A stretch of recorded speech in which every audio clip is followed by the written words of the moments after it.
to all of you. So we will start the lecture. Yes. Till last class we have covered the projectile motion on inclined plane, from height, from everywhere. जब कोई motion under gravity होता है तो हम उसको use कर सकते हो। और फिर हम इसके बाद हम लोगों को पढ़ना है रिलेटिव मोशन के बारे में। तो आपको अगर कोई कंसर्न हो तो आप पूछ सकते हो, अदरवाइज हम लोग आगे बढ़ सकते हैं।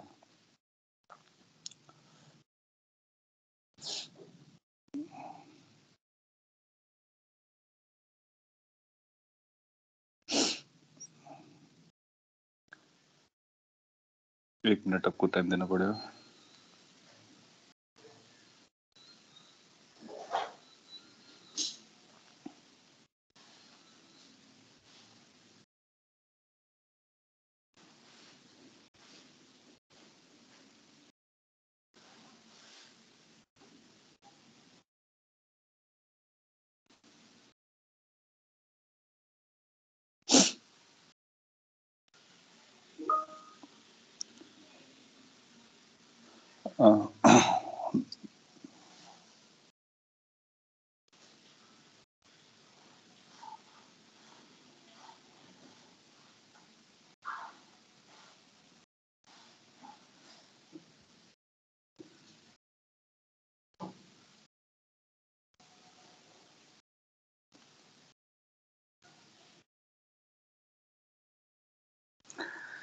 ओके, चलिए मैं स्टार्ट करता हूँ।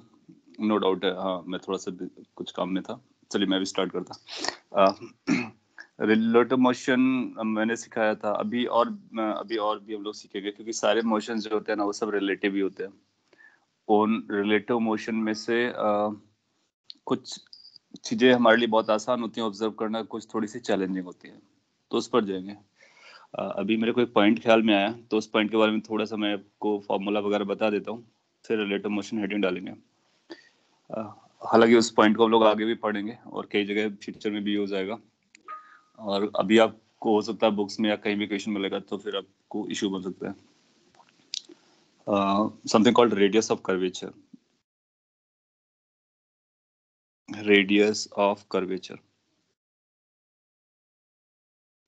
क्योंकि स्ट्रेट लाइन मोशन में तो कर्वेचर का कोई खास यूज नहीं रहता है, लेकिन जब कभी हम लोग इस पे बात करते हैं कर्व लीनियर पाथ की, तो फिर कर्वेचर क्या होता है, रेडियस क्या होता है, इसके बारे में मैं आपको फॉर्मूला दे देता हूँ, एक दो एग्जांपल करा देता हूँ, फिर रिलेटिव पे जंप करेंगे। आपने देखा कि प्रोजेक्टाइल मोशन में जनरली इक्वेशन प्रोजेक्टाइल मोशन से रखा जाता है रेडियस ऑफ कर्वेचर के लिए भी। तो अगर हम थीटा से थ्रो करते हैं तो ये इस तरह से चलता रहता है, और ये कौन सा पाथ फॉलो करता है, पैराबोला पाथ फॉलो करता है। नाउ किसी भी इंस्टेंट पर इसकी क्या वेलोसिटी होगी, उस वेलोसिटी को हम v से लिख सकते हैं। वेलोसिटी हमेशा टेंजेंशियल होती है। सर्कुलर मोशन में इसका और भी रोल आता है, सर्कुलर मोशन इसका एक काफी अच्छा एग्जांपल रहता है। तो आप देखोगे कि अगर हम चाहें तो किसी भी एक लोकेशन पे थोड़ा सा अगर हम वेट करके देखें, तो जहां पर ये टेंजेंट है, तो ये टेंजेंट हमको बोलने के लिए होता है, हम एक ये जो लाइन है यहाँ पर जो टच कर रहा है, बोलने को होता है कि एक पॉइंट पर होता है, बट अगर आप ध्यान से देखो तो वो कलेक्शन ऑफ पॉइंट पे रहता है। अगर उस कलेक्शन ऑफ पॉइंट पर हम एक सर्कल बनाने की कोशिश करें, सर्कल ऐसा,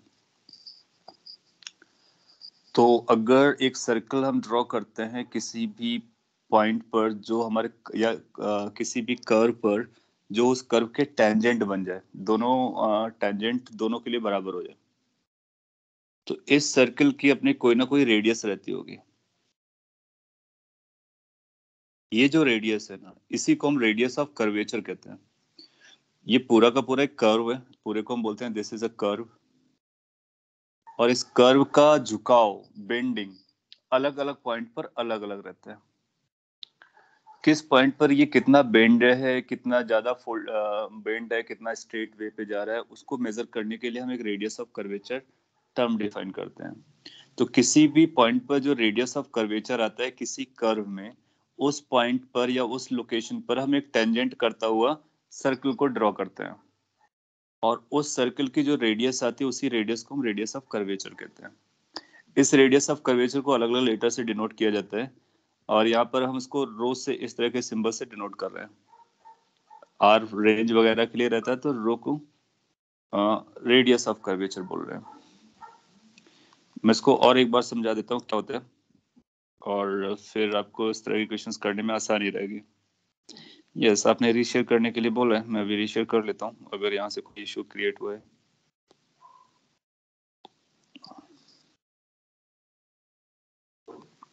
Okay, Aditya, so I have reshared it. So what is the radius of curvature? It's the radius of circle at any location in that curvature if the circle is tangential to this.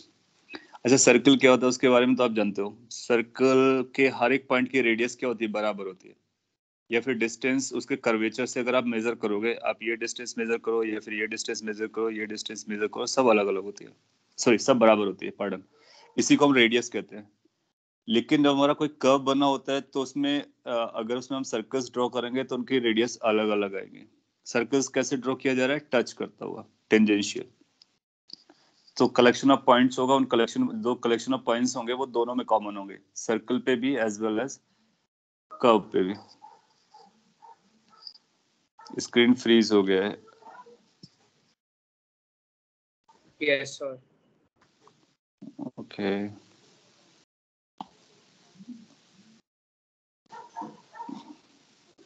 कुछ लोगों को सही दिख रहा था but it might be freeze for some of you, so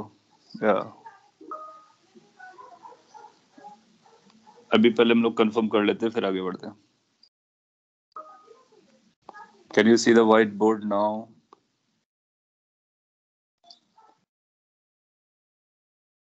now okay, good.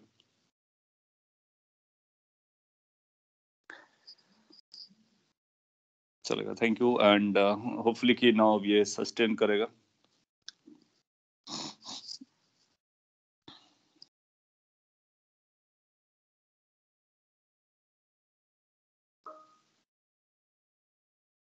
ठीक है, आगे बढ़ते हैं। लेट्स से हमारा सर्कल है और इसकी रेडियस कोई आर रेडियस है और ये किसी v वेलोसिटी से चल रहा है। कोई पार्टिकल इस सर्कल पे चल रहा है जिसकी वेलोसिटी v है। हालांकि ये जो कॉन्सेप्ट है रेडियस ऑफ कर्वेचर, हम उसको हम बाद में भी डील कर सकते थे, लेकिन कई बार आपके डाउट भी आएंगे कि सर ये रेडियस ऑफ कर्वेचर क्या है, किसी बुक में पूछ लेगा, तो फिर इसके लिए मैं इसको भी बता रहा हूँ। सर्कल में आपको और भी समझ में आएगा अच्छे से। In question, can we use this average velocity as second to the curve? Average velocity, हाँ, एवरेज वेलोसिटी के लिए हम लोग क्या पता करते हैं ना, डिस्प्लेसमेंट अपॉन टाइम करते हैं। बिल्कुल यूज कर सकते हो कि अगर यहाँ से यहाँ तक गया तो डिस्प्लेसमेंट में वो सेकंड आता है, सेकंड को यूज कर सकते हो। यस, अभी हम एक पार्टिकल को सर्कल में जाता हुआ अगर ट्रीट करें तो लेट से उस पार्टिकल की वेलोसिटी v है। आप जानते हो कि हर पॉइंट पे जाने के बाद उसकी वेलोसिटी बदल जाती है।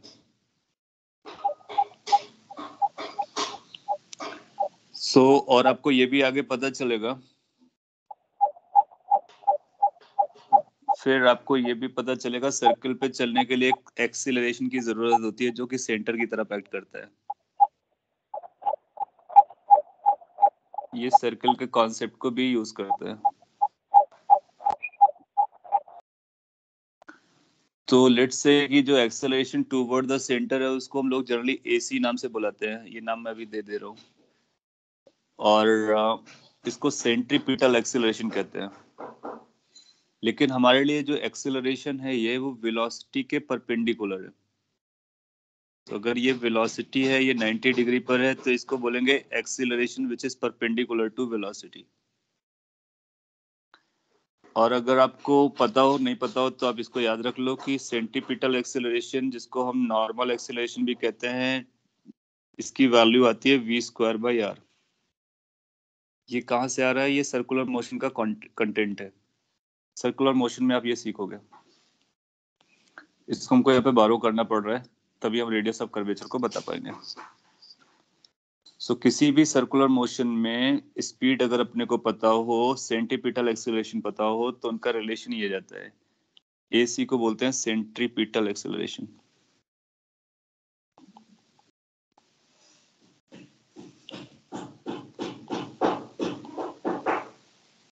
क्यों आता है, कैसे आता है, वो हम लोग सर्कुलर मोशन में डिटेल में बता करने वाले हैं।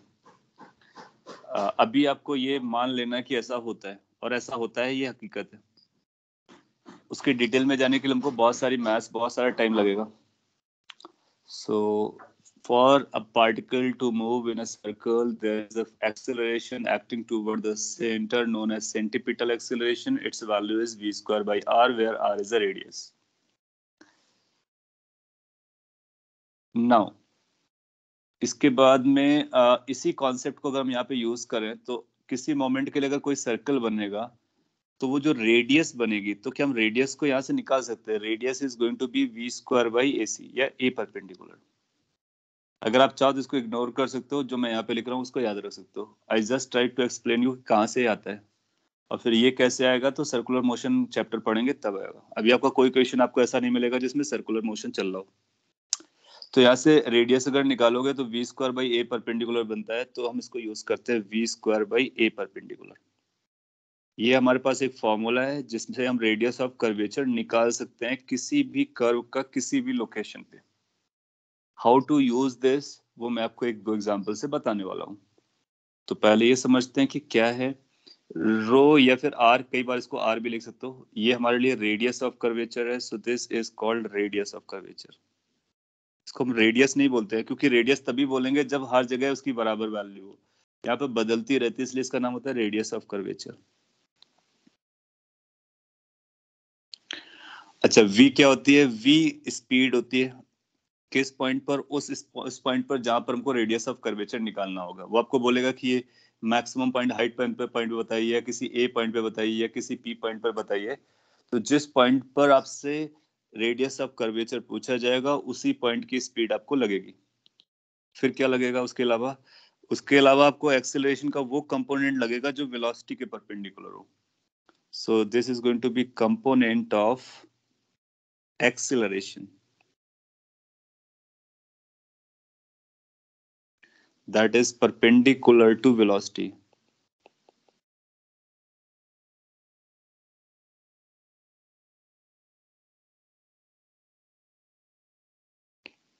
सो वेलोसिटी के परपेंडिकुलर डायरेक्शन का अपने को एक्सेलरेशन लगेगा।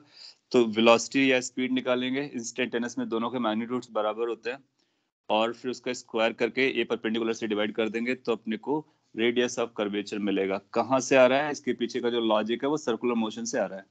सर्कुलर मोशन में ये सब कहाँ से आता है उसके बारे में हम लोग बात करेंगे सर्कुलर मोशन में। तो आपने जो क्वेश्चन पूछा, how acceleration is toward the centre, it will be explained and proved. हम लोग इसको प्रूव करेंगे कि सेंटर की तरफ क्यों होता है और कितना होता है। So wait for the time to come. फिर आपने लिखा how is the radius dividing velocity vector. यहाँ पर हम लोग मैग्नीट्यूड्स यूज कर रहे हैं, वेक्टर नहीं यूज किया है। किसी वेक्टर का स्क्वायर होता ही नहीं है। So velocity square is v square is not a vector. Vector का मतलब होता है वी, और वेलोसिटी का square is a number. So number में हम दूसरे नंबर से कभी भी डिवाइड कर सकते हैं। लेकिन अगर हम ऐसा लिखते हैं कि v बाई आर, तो ये भी कर सकते हैं। क्या नहीं कर सकते हैं? v vector divide by r vector, ऐसा नहीं कर सकते। सो r we are using as a magnitude, v we are using as a magnitude, a we are using as a magnitude. Magnitudes are number, we can handle the numbers in any way we like. Okay, so हमने उसको dividing scalar by vector is allowed.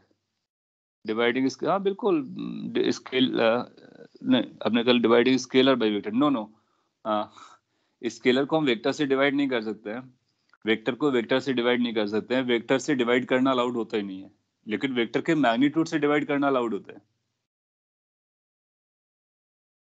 तो magnitude, direction, vector, तीनों में फर्क है।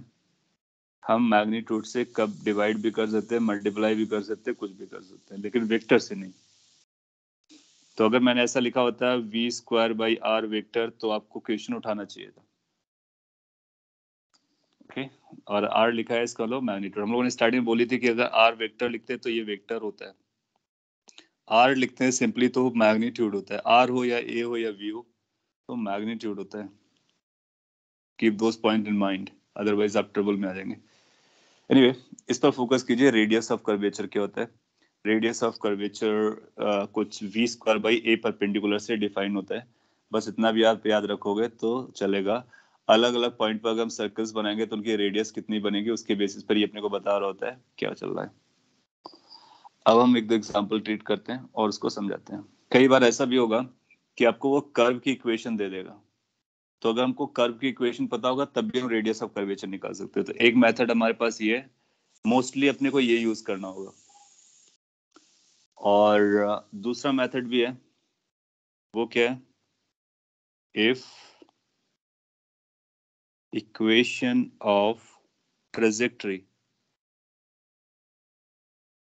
Is given.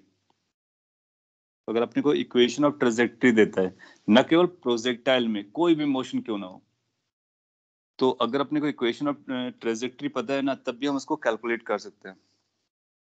और अपने को यही लर्न करना है कि हम किस तरह से उसको कैलकुलेट कर पाते हैं। सो इस रेडियस ऑफ, लेट्स से कि हमको जो इक्वेशन ऑफ ट्रेजेक्टरी है वो y is equal to function of x दी गई है। अब बड़ी बातें लर्न कर रहा हूँ। तो रेडियस ऑफ कर्वेचर कितना आएगा, रेडियस ऑफ कर्वेचर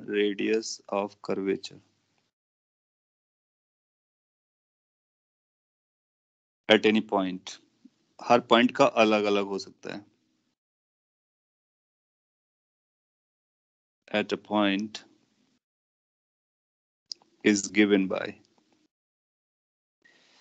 क्या फॉर्मूला होता है, रेडियस ऑफ कर्वेचर अगर आपको निकालना होगा तो आपको एक ब्रैकेट में कुछ न्यूमरेटर डिनोमिनेटर टाइप का करना पड़ता है, 1 plus p y upon d x. That means आप इसको डिफरेंशिएट करोगे, डिफरेंशिएट करके d y upon d x निकालोगे, उसका स्क्वायर करोगे, होल की पावर 3/2 कर दोगे। फिर आपको क्या करना होगा, फिर आप उसको डबल डिफरेंशिएट करोगे और उस डबल डिफरेंशिएशन से डिवाइड कर दोगे। नो, ये जब आपको इतना बड़ा कॉम्प्लिकेटेड एक्सप्रेशन सॉल्व करोगे तो उसमें x की वैल्यू आ सकती है। अब आपको पॉइंट पता होगा तो पॉइंट का मतलब आपको x पता होगा, उस x की वैल्यू को बाद में इसमें रख देंगे तो अल्टीमेटली ये नंबर बन जाएगा।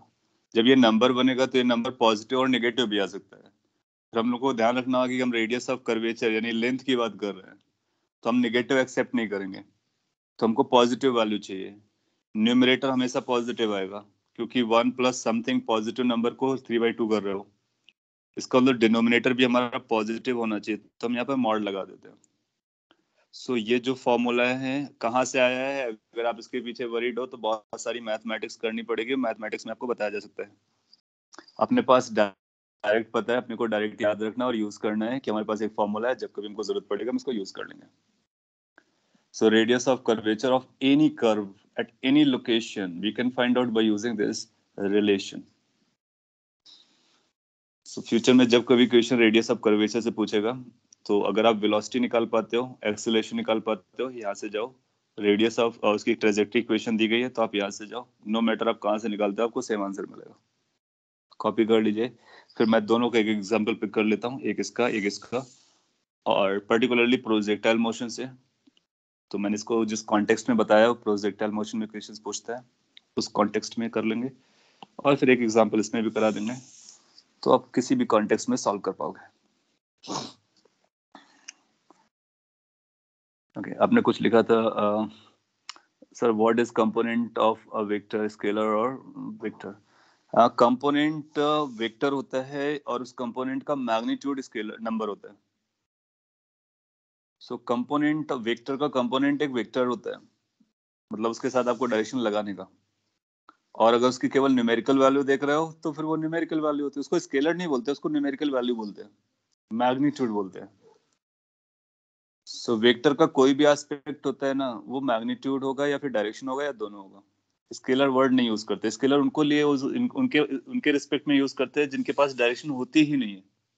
जैसे मास स्केलर है, लेंथ स्केलर है, एरिया स्केलर है, वॉल्यूम स्केलर है। लेकिन वेलोसिटी का कंपोनेंट भी वेक्टर है क्योंकि उसके पास भी डायरेक्शन है। और अगर आप बोलते हो 2 मीटर पर सेकंड वेलोसिटी है, इसका मतलब आप उसके मैग्नीट्यूड की बात कर रहे हो। 2 metre per second velocity is not a scalar. Are you getting my point? So scalar means a quantity which has only magnitude, not direction. This formula is also part of circular motion. ये formula general है, चाहे वो circular motion हो या कोई motion हो, ये सारे फॉर्मूले जनरल है। इसका सर्कुलर मोशन से सिर्फ इतना लिंक है कि ये जो पहला वाला फॉर्मूला है वो सर्कुलर मोशन से आता है। तो आप चाहो तो ये जो ब्रैकेट में बना हुआ है ना, इसको डिलीट मार दो, और अगर आप इसको साइड में रख सकते हो तो साइड में रख के रखो। अपने को कितना याद रखना है, ये फॉर्मूला और ये फॉर्मूला, चाहे वो सर्कुलर मोशन हो या कोई मोशन हो, अपने को ये याद रखना है। आपने लिखा area is vector. No, area एक स्केलर क्वांटिटी होती है, उसको हम वेक्टर ट्रीट करते हैं जब हमारी जरूरत पड़ती है। तो अगर आपसे कोई पूछता है एरिया कैसा है, आप बोलोगे स्केलर होता है। उसको हम वेक्टर की तरह ट्रीट करते हैं जब कभी हमको जरूरत पड़ती है। हाँ, तो जब जरूरत पड़ेगी तो हम उसको डायरेक्शन देकर के वेक्टर बनाते हैं, but it's scalar. Length scalar, area scalar, volume सारे स्केलर हम लोग बात कर चुके हैं। एनीवे, आपके डाउट्स प्रेजेंट टॉपिक्स पे रहेंगे तो ज्यादा अच्छा रहेगा। पूरी प्रीवियस को आप रिवाइज करते रहिए। एग्जाम्पल मैं आपको देता हूँ। ऐसा क्वेश्चन आपको मिला होगा किसी ना किसी बुक में, या आगे मिल जाएगा जब आप सॉल्व करोगे मॉड्यूल में या कहीं भी। ऐसा बोलेगा, if a projectile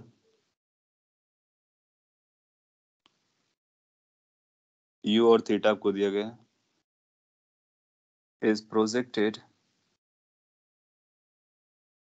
in horizontal surface, simple वाला प्रोजेक्टाइल है, then find number 1 radius of curvature at its highest position, or radius of curvature at its highest position, वही लिख देता हूँ। सो ये अपने आप में इक्वेशन हो जाता है, और कई बार एग्जाम में भी पूछ लिया गया है, कई सारे एग्जाम में दिखता है। सो पॉइंट इज कि अपने को रेडियस ऑफ कर्वेचर निकालना आना चाहिए, और अगर आता है तो हम उसको निकाल करके बता सकते हैं। तो आप चाहो तो इस फॉर्मूले को ट्राई कर सकते हो, और अदरवाइज जो मैं सॉल्व कर रहा हूँ आप उसको ध्यान पे रख सकते हो, और फिर अगला क्वेश्चन मैं आपसे पूछूंगा तो उसको आपको आंसर देना है। सो पहले एक प्रोजेक्टाइल बनाएंगे, ये यू है और ये थीटा है, हॉरिजॉन्टल सरफेस है, तो ये हॉरिजॉन्टल सरफेस पे रहेगा, एंड देन यू फाइंड कि किस तरह का पाथ फॉलो करेगा, वो इस तरह का पाथ फॉलो करेगा। अगर ये ए से गया तो बी पर कहीं लैंड करता है, ये सी इसका हाईएस्ट पॉइंट है, टॉप मोस्ट पॉइंट है। अपने को टॉप मोस्ट पॉइंट पे निकालना है, तो टॉप मोस्ट पॉइंट पर अगर रेडियस ऑफ कर्वेचर चाहिए तो टॉप मोस्ट पॉइंट पर वेलोसिटी पता करना पड़ेगा। हम जानते हैं वेलोसिटी हॉरिजॉन्टल होती है, कितना वेलोसिटी होता है, u cos थीटा होता है। फिर अपने को पता करना पड़ेगा टॉप मोस्ट पॉइंट पर एक्सीलरेशन का वो कंपोनेंट जो वेलोसिटी के परपेंडिकुलर हो। तो टोटल एक्सीलरेशन कितना चलता है, g, किधर होता है, डाउन साइड। क्या ये जो डाउन साइड है वेलोसिटी के परपेंडिकुलर है, यस। इसका मतलब जो एक्सीलरेशन की हमको रिक्वायरमेंट है वो पूरा का पूरा g इन्वॉल्व हो जाएगा, क्योंकि ये परपेंडिकुलर टू द वेलोसिटी है। सो हम लोग क्या लिखेंगे कि radius of curvature at the highest point, let's say point का नाम सी दे देते हैं, तो radius of curvature at C point is going to be the velocity which is u cos theta at that location square divided by acceleration का perpendicular component, और यहाँ पर perpendicular component पूरा का पूरा g है। तो अपना आंसर होगा, कितना आंसर होगा, u square cos square theta divided by g.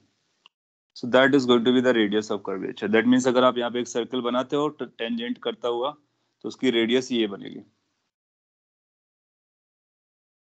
u square cos square theta by g, u square cos square theta by g. Yes, that's simpler one. So that's what I wanted to explain. Second, अगर आपने सबने ये समझ लिया, निकाल लिया, तो अपना काम हो जाएगा। वो थीटा और यू न्यूमेरिकल वैल्यू देगा तो यहाँ से एक न्यूमेरिकल वैल्यू आ जाएगी, मीटर्स में लेंथ के टर्म में आएगी, क्योंकि ये रेडियस है। कौन सा रेडियस है, अगर यहाँ पे एक सर्कल बनाया जाए टच करता हुआ, तो उस सर्कल की रेडियस कितनी बनेगी वो ये बता रहे हैं। इसका आगे बहुत यूज आएगा, ऑलमोस्ट सभी टॉपिक्स में, सभी चैप्टर्स में इसको कहीं भी ना कहीं लिंक किया जा सकता है। तो एक जनरल का स्टोरी है, इसलिए हम लोग यहाँ पे भी डील कर ले रहे हैं। दूसरा है रेडियस ऑफ कर्वेचर, हमको फिर से बताना है।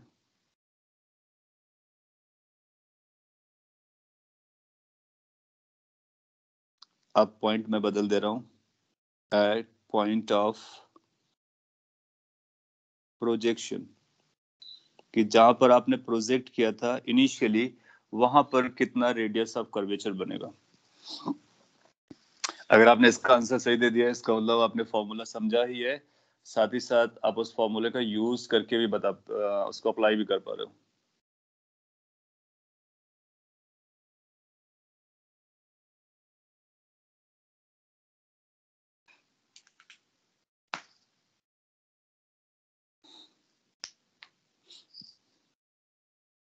This you have written at topmost point dy by dx, and if we put this in the formula, answer coming infinity. Okay, हम लोग उस फॉर्मूले के बेसिस पर भी बात कर लेंगे, और इन्फिनिटी नहीं आएगा। आप देखो उस फॉर्मूले में dy by dx 0 है, लेकिन d2 by pi dx2 0 नहीं होगा।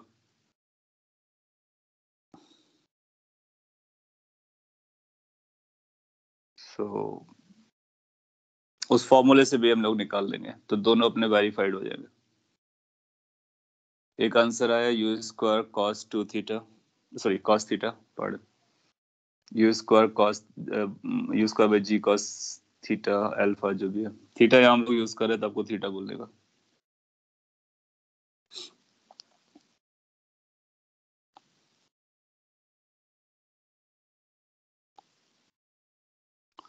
सो पॉइंट ऑफ प्रोजेक्शन ए है, ए पर वेलोसिटी कैसा दिया गया है ये, तो हम उस पॉइंट की वेलोसिटी लिखते हैं जहां पर अपने को चाहिए था। कितना वेलोसिटी है u, और अपने को एक्सेलरेशन का कंपोनेंट चाहिए, तो टोटल एक्सेलरेशन किधर एक्ट कर रहा है, तो आप देखोगे entire acceleration is vertically down, क्योंकि किसी भी पॉइंट पर अगर ये जैसे थ्रो करोगे तो वहां पर किसी भी पॉइंट पर एक्सेलरेशन केवल डाउनवर्ड डायरेक्शन में जी होता है, तो ये टोटल एक्सेलरेशन है। अब इस एक्सेलरेशन के अपने को कंपोनेंट्स करने हैं। कौन से कंपोनेंट करने हैं? दो कंपोनेंट्स करने हैं, और एक वो होना चाहिए जो वेलोसिटी की डायरेक्शन में हो, एक वेलोसिटी के परपेंडिकुलर हो। सो वेलोसिटी के परपेंडिकुलर एक ऐसा जाएगा और एक वेलोसिटी के अलोंग कुछ ऐसा जाएगा, तो जी के दो कंपोनेंट्स लगने वाले हैं। देन यू नीड टू सी कौन सा थीटा है, कौन सा क्या चल रहा है। तो आप देखोगे कि हॉरिजॉन्टल डायरेक्शन अगर आप ड्रॉ करते हो तो ये एंगल थीटा है आपका, है ना। अगर ये एंगल थीटा है तो ये 90 डिग्री है वेलोसिटी से, तो ये बचा हुआ 90 माइनस थीटा होगा, तो ये एंगल थीटा गिरेगा जाकर के। तो फिर ये जो कंपोनेंट बनेगा जी कॉस थीटा बनेगा, और ये कंपोनेंट बनेगा जी साइन थीटा। अपने को वो कंपोनेंट चाहिए जो वेलोसिटी के परपेंडिकुलर हो, वेलोसिटी के परपेंडिकुलर हो, टोटल वेलोसिटी लगेगा। तो यहाँ पर आप देखोगे कि वेलोसिटी के परपेंडिकुलर जो एक्सेलरेशन अपने को मिल रहा है वो जी कॉस थीटा मिल रहा है, और वेलोसिटी कितना मिल रहा है u। तो रेडियस ऑफ कर्वेचर कितना हो जाएगा, u square, that means velocity का square divide by a perpendicular, that is g cos theta. Done. अब आपको u बताएगा, थीटा बताएगा, g बताएगा, आप अपना आंसर कर दे जाओगे। तो ये मैथमेटिकली हम उसको सॉल्व करके बता सकते हैं कि हमारा आंसर जो जा रहा है that is going to be u square upon g cos theta. और ये रेडियस ऑफ कर्वेचर है किस पॉइंट पर, ये उस पॉइंट पर है जिस पॉइंट पर हम लोग इसको कैलकुलेट कर रहे हैं। दैट मींस जिस पॉइंट पर हम लोग प्रोजेक्ट कर रहे हैं, इनिशियल पॉइंट पर ही कैलकुलेट किया है। आपसे किसी भी पॉइंट पर पूछ सकते हैं, तो क्या हम किसी भी पॉइंट पर निकाल सकते हैं? बिल्कुल निकाल सकते हैं। क्या करना होगा, उस पॉइंट की वेलोसिटी निकालनी होगी और उस पॉइंट पर एक्सेलरेशन निकालना होगा, बता सकते हैं। तो एक एग्जाम्पल, एक थर्ड पार्ट और करा देता हूं मैं, और वो आपको जनरल किसी भी पॉइंट का मिल जाएगा, तो अगर क्वेश्चन आता है तो उसको आप डायरेक्टली यूज कर सकते हो, और एक बार दिखा भी है एग्जाम में। तो लेट्स से कि थर्ड पार्ट में हमने एक पॉइंट चूज किया जिसका नाम पी है, और इस पी पॉइंट पर बताना है, इस पी पॉइंट पर, और इस पी पॉइंट पर इसकी जो वेलोसिटी है या टेंजेंट है वो हॉरिजॉन्टल डायरेक्शन से अल्फा एंगल बना रही है, यहाँ पे बताना है। सो आपसे पूछता है कि अपने को रेडियस ऑफ कर्वेचर की जरूरत है एक पी पॉइंट पर जहां पर उसकी वेलोसिटी हॉरिजॉन्टल डायरेक्शन से अल्फा एंगल बनाने वाली है। थोड़ा सा कॉम्प्लिकेटेड लगेगा expression, but yes we can design it. तो अपने को क्या करना पड़ेगा, अपने को इस वेलोसिटी का नाम पहले v देना होगा और v को आइडेंटिफाई करना होगा, और अल्फा से अपने को जी पता करना पड़ेगा, फिर अपने को आंसर देना है। अब ये कॉपी कर लो और थर्ड पॉइंट का मैं यहाँ पे लिखता हूँ। सर हमें ढूंढना क्या है इसमें? हाँ मैं लिखता हूँ तेरे पर, radius of curvature eight P और alpha is given, V given नहीं है आपको, अल्फा इज गिवन। सो अगर अपने को अल्फा गिवन हो तो P पॉइंट पर कितना रेडियस ऑफ कर्वेचर जाएगा वो अपने को पता करना है। ट्राई कीजिए, मैं आपको ये स्क्रीन ओपन करके रखता हूँ आपके लिए, और एक्सप्रेशन बनाइए। थोड़ा सा कॉम्प्लिकेशन लग सकता है बट सॉल्व करके एक आंसर आएगा। अगर आपने ये बना लिया इसका मतलब आप किसी भी पॉइंट पर आप रेडियस ऑफ कर्वेचर निकाल सकते हो, कोई भी कर्व क्यों ना हो। आपको वेलोसिटी चाहिए होता है, एक्सेलरेशन का परपेंडिकुलर कंपोनेंट चाहिए होता है, दैट्स रूल। आपने लिखा है want the angle between g cos theta and u becomes 90 minus theta in the last equation. Angle between g cos theta and u, g cos theta और u के बीच का total angle 90 है क्योंकि वो perpendicular है, टोटल एंगल 90 है। तो ये वाला थीटा था हॉरिजॉन्टल से, तो ये बचा है वो 90 माइनस थीटा है। आप ये बोलना चाह रहे हो जी कॉस थीटा और हॉरिजॉन्टल के बीच का एंगल 90 माइनस थीटा होगा।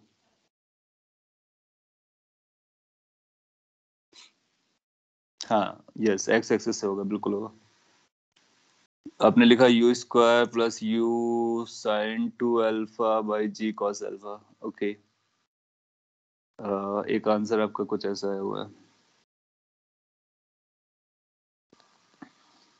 तो मैं सॉल्व करता हूँ पैरेलली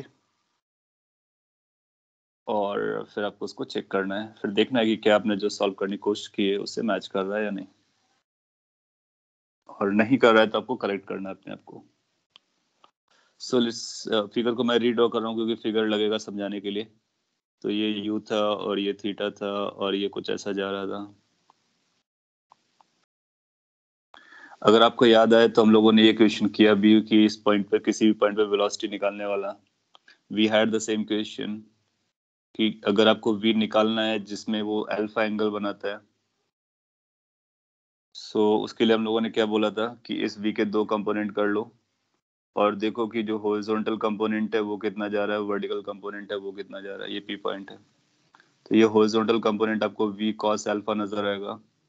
फिर आप इससे रिलेट करोगे कि हमारा हॉरिजॉन्टल वेलोसिटी तो बदलता नहीं है, u cos थीटा वही रहेगा। सो पहला पॉइंट होगा कि v cos alpha must be equal to u cos theta. This will help us to find v, which is u cos theta divided by cos alpha. तो अभी तक अपने को v निकला है। अब अपने को क्या चाहिए, अपने को ये चाहिए बेसिकली कि उस p पॉइंट पर रेडियस ऑफ कर्वेचर कितनी है। तो रेडियस ऑफ कर्वेचर के लिए हम लोग क्या करते हैं, उसके लिए हम पहले v को यूज करते हैं। तो v हमारा इधर जा रहा है, कितना एंगल है ग्राउंड से या हॉरिजॉन्टल से बेसिकली, तो ये एंगल अल्फा है। क्या v अपने को पता चल गया है? यस। अगला कंसर्न क्या है, अगला कंसर्न है कि एक्सेलरेशन पता करना। डू वी नो कि ग्रेविटी का एक्सेलरेशन ही है इसके पास, इसके अलावा कोई और एक्सेलरेशन नहीं है? यस।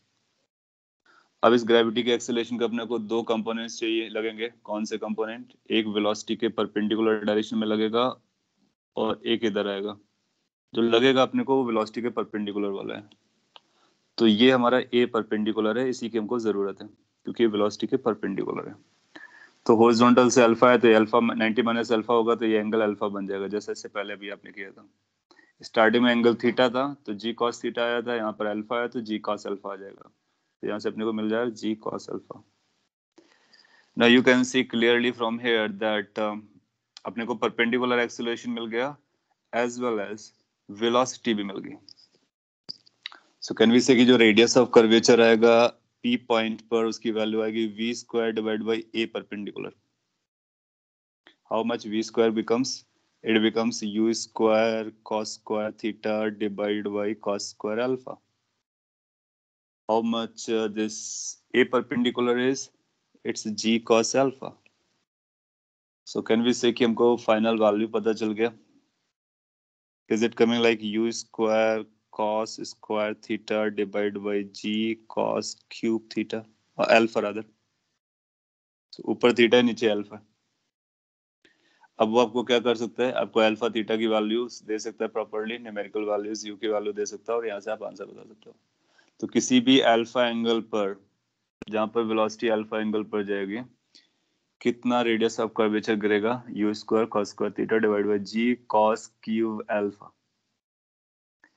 तो एग्जाम में बहुत अच्छा क्वेश्चन बनाया जा सकता है एडवांस में। ये कॉस की पावर 3 जो लिखा हुआ वहां पर n लगा देगा, तो नीचे लिख सकता है कॉस पावर n अल्फा है और बोलेगा n की वैल्यू बताइए, ऑप्शन 1 2 3 4 करके दे देगा। आप बोलोगे कि अल्फा के कॉस की पावर 3 जाता है। हम जस्ट सेइंग कि किस तरह से क्वेश्चन फ्रेम किया जा सकता है, बट सॉल्व करने का अपने लिए रेडियस ऑफ कर्वेचर निकालने का तरीका। आप लोगों ने आंसर्स दिए हैं और कुछ आंसर्स मैच कर सकते हैं, तो चेक करना पड़ेगा। आप चेक कर लीजिए अपने आप में कि क्या एग्जैक्टली आपने ये निकाला है by your own efforts. If you did so that's correct, if you did something else make that correct. फिर आपने लिखा can you please solve part 1। Yes sure, वो आपने पूछा था तो मैं पार्ट 1 को dy बाई dx से भी सॉल्व करके बताता हूँ। और जब आपसे दोनों से सेम आंसर आ जाएंगे तो आपको कॉन्फिडेंस भी आएगा और दोनों मेथड में आपको यूज करने में एक्साइटमेंट रहेगा कि हम एक से दूसरे में कन्वर्ट हो सकते हैं।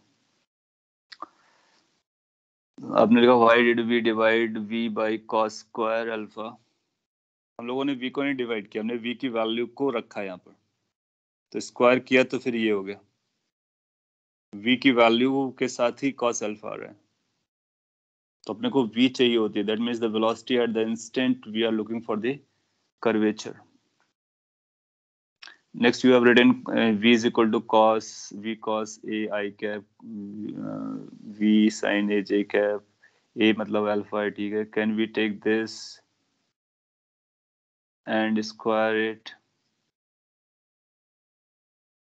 तो उससे आपको no no no no don't do so. Sujeet क्या होगा कि अगर आपने जो लिखा है ना, आपने वेक्टर लिखा हुआ है, देखो क्या ना, v को अगर हम आई कैप जे कैप लिख रहे हैं तो आप इसको ध्यान से समझो। अभी आप लोग को वेक्टर्स को और रिवाइज करना चाहिए क्योंकि आपके कई सारे डाउट्स वेक्टर में कंफ्यूज्ड हैं। मैं मानता हूँ कि आपने वेक्टर पहली बार लर्न किया है तो आपको टाइम लगेगा, तो give revision it, frequent revision दो।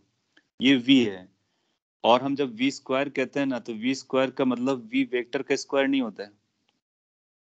हम किसी वेक्टर को स्क्वायर नहीं कर सकते हैं क्योंकि आपने पढ़, अगर वेक्टर को आप रिवाइज करोगे तो आप देखोगे कहीं भी हमने आपको ऐसा नहीं बताया गया कि वेक्टर का स्क्वायर है। वेक्टर के मैग्नीट्यूड का स्क्वायर होता है। वेक्टर का स्क्वायर तो कभी होता ही नहीं ना, क्योंकि हम जानते हैं कि वेक्टर को जब मल्टीप्लाई, स्क्वायर कैसे आता है, मल्टीप्लाई करने से आता है। फिर आपको ख्याल में आएगा कि वेक्टर के मल्टीप्लिकेशन में तो दो अलग अलग रूल हुआ करते थे ना, एक डॉट प्रोडक्ट का रूल हुआ करता था, दूसरा क्रॉस प्रोडक्ट का रूल हुआ करता था। तो फिर हमको डॉट करना होगा, क्रॉस करना होगा। हाँ, अगर आप बोलना चाहो तो इसको ऐसा बोल सकते हो कि इसको हम ऐसा बोलेंगे v vector dot v vector, लेकिन वी वेक्टर का स्क्वायर नहीं बोलेंगे। इसको हम ऐसा भी बोल सकते हैं मैग्नीट्यूड ऑफ वी का square, but this is not the same as square of v vector. So notations जो है हमारे लिए बहुत इंपॉर्टेंट हैं और उनकी मीनिंग भी हमारे लिए बहुत इंपॉर्टेंट है। सो अब लोगों को कभी भी वेक्टर में कोई भी इशू लगे तो just go back and revise vector, do it 10 time, over the time you will be feeling कि अपने को वेक्टर समझ में आया है। हाँ, नहीं मैं जनरल आपको एडवाइस दे रहा हूँ, आई एम जस्ट सेइंग कि आपको वेक्टर को बार बार रिवाइज करना है, चलेगा।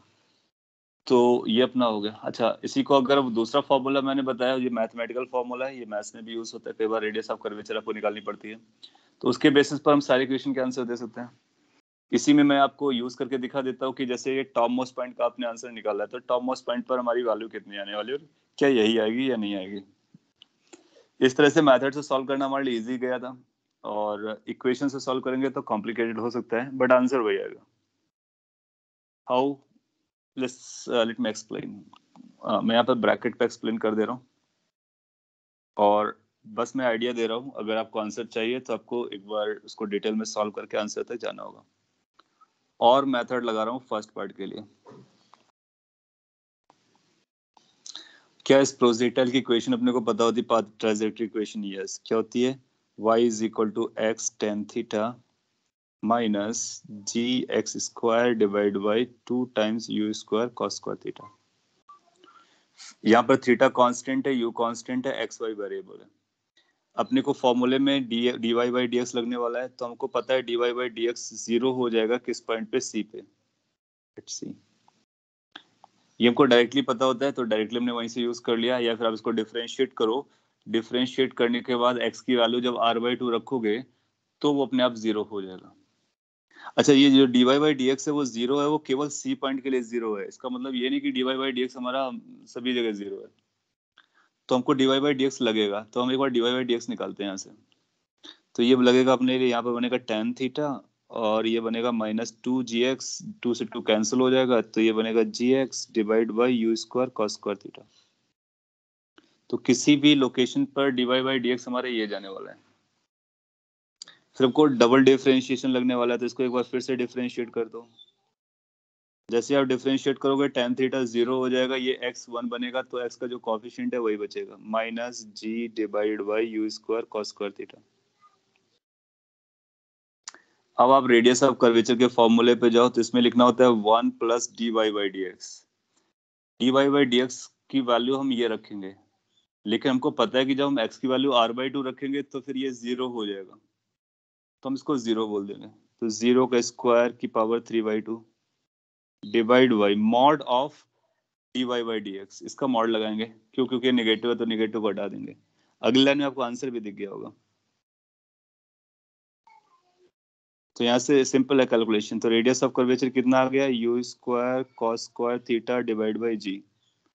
ना यू चेक, जो हम लोगों ने पहले निकाला था क्या एग्जैक्टली वही है? तो जब आप देखोगे ये है u square cos square theta by g, और ये भी आया u square cos square theta by g. इसका मतलब है yes, we have got the same answer. It also verified कि जो हमारे पास ये फॉर्मूला है, कौन सा फॉर्मूला? ये वाला। ये बहुत जनरल है, कहीं भी आप लगा सकते हो as long as you know the trajectory equation. समझ में आया? किसी भी स्टेप पे इशू आ रहा हो तो आप बोल सकते हो। और अगर आपको समझ में आ गया, अपना पर्पस पूरा हो गया। इसका मतलब रेडियस ऑफ कर्वेचर आपको समझ में आ गया। फ्यूचर में कभी भी क्वेश्चन आएगा आप इसको फॉलो करोगे, जो भी रूल्स हम लोगों ने लर्न किए। फिर से मैं रिवाइज करा देता हूँ। अगर वेलोसिटी एक्सेलरेशन निकाल सकते हो तो ये लगाओगे, ट्रेजेक्टरी इक्वेशन दी गई हो तो ये लगाओगे, कोई भी लगाओगे आपको आंसर आएगा। आपका डाउट है d y by d x equal to zero, so student D okay, मैं समझ गया था आपका कंफ्यूजन कहाँ पर है। देखो क्या होता है ना, किसी एक पॉइंट पर अगर d y by d x zero है तो उस पॉइंट पर उसका नेक्स्ट डिफरेंशिएशन जीरो होगा, ये जरूरी नहीं है, बिल्कुल जरूरी नहीं है। वो कर्व पे डिपेंड करता है। और वैसे भी आप बोलोगे ना ये कॉनकेव डाउन है, आपको बताया गया था कॉनकेव डाउन होता है तो उसका डबल डिफरेंशिएशन निगेटिव होता है। देखो डबल डिफरेंशिएशन निगेटिव आ रहा है, तो वो जीरो नहीं आएगा। सो अगर किसी पॉइंट पे d y by d x zero हो गया तो हम बोलेंगे क्या वो जीरो आएगा? नहीं। आपको देखो ना ये इक्वेशन दी गई, इसको डिफरेंशिएट करो, डबल डिफरेंशिएट करो, अपने को पता चल जाएगा। अब अपने दिमाग में ये रख लो कि डबल डिफरेंशिएट अगर d y by d x है जीरो, तो क्या डबल डिफरेंशिएशन जीरो होगा? Not necessary. कब? अगर किसी एक पॉइंट पे बात करते हैं, अगर हमारा d y by d x हमेशा जीरो है, सपोज के लिए हमेशा ही जीरो होता, मतलब हर एक सारे पॉइंट हमारे यही लाइन पर होते हैं, तो जीरो हो ही जाएगा। लेकिन वो एक ही पॉइंट पर जीरो हुआ है, उससे पहले d y by d x हमारा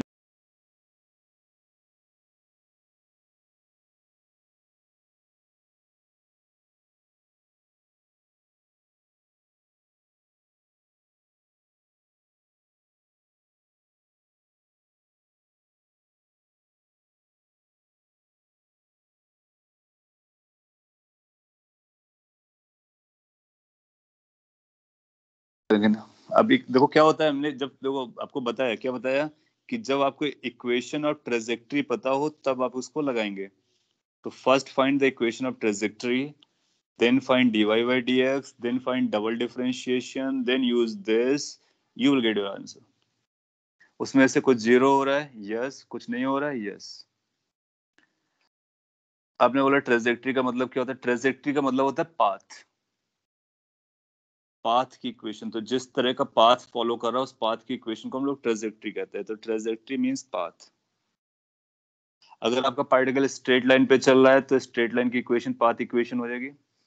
और अगर आपका स्ट्रेट पैराबोला पे चल रहा है तो पैराबोला पाथ होता है, तो वो ट्रेजेक्ट्री कहलाएगा, parabola. I am presenting a screen and I'm hopeful कि you are able to see it's visible. अगर नहीं है तो आप रिफ्रेश करो तो आपको सब विजिबल आएगा। It's visible for everyone, it's visible for me as well in different screen. आपने लिखा as the graph increases first and then decreases. हाँ, सो वो सारे लॉजिक जो हम लोगों ने लर्न किए थे वो लगा सकते हो। So I think that's more than sufficient for radius of curvature. You just listen it carefully once again and make your notes. उसके बाद अपने जो पहले समझा है उसको आप साइड लाइन कर दो, इसको समझो, आपको काम हो जाएगा। मैंने स्क्रीन को रीशेयर किया हुआ है, तो अगर आपका इश्यू परसिस्टेंट था तो उसको उसका सोल्यूशन आ गया होगा। And we can go for relative motion. काफी टाइम लिया इसने, इनफैक्ट हम लोगों ने दिया इसको काफी टाइम। अभी विजिबल है सभी को? Is it visible for all? Seems like कुछ नेट का इशू और may be something other. Yes, it's visible now. Good.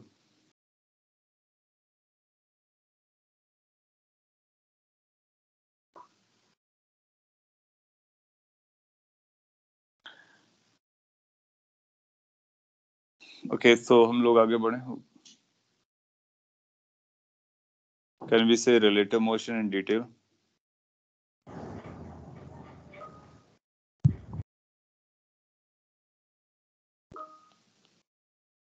आपको स्क्रीन का इशू जा रहा है कुछ लोगों को?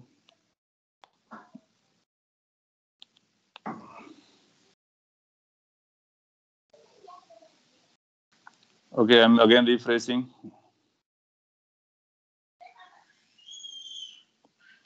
And if you have issue, you should also refresh so that the issue gets solved.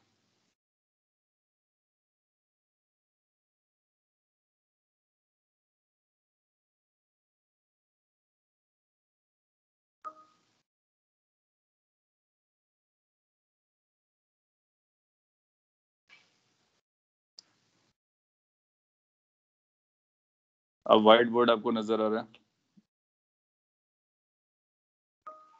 अब आपको यस कहना पड़ेगा और कहना भी चाहिए।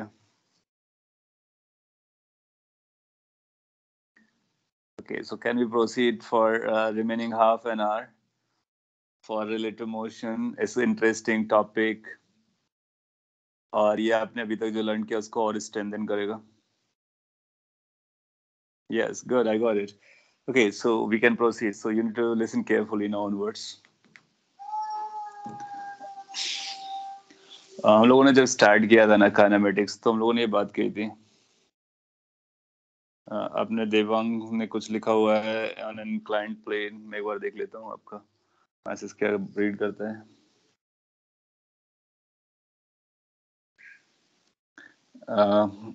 On an inclined plane, can we say that time of flight is equal to u cos theta upon g sin alpha? Yes, we can say so. In fact, that's the formula. I use the logic that at final point x dash component of velocity is 0. I'm talking about upward motion. Final point x dash component velocity is 0. You must be saying y dash component of velocity is 0 or something like. आपने जो formula time of flight का लिखा है वो बराबर है u cos theta upon g sin alpha होता है, जहाँ पर थीटा अल्फा वही है जो हम लोग जानते हैं। ओ नहीं नहीं, कुछ गड़बड़ हो गया मेरे लगता है। एक बार मैं लिख देता हूँ, मैंने यार पर ध्यान नहीं दिया। अपने कुछ ऐसा बोला, इनका एक डाउट है, पहले मैं वो क्लियर कर देता हूँ, आपको भी ऐसा आ सकता है।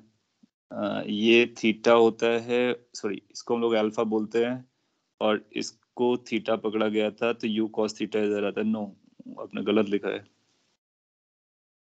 वर्टिकल कंपोनेंट आएगा, ये यू साइन थीटा आता है।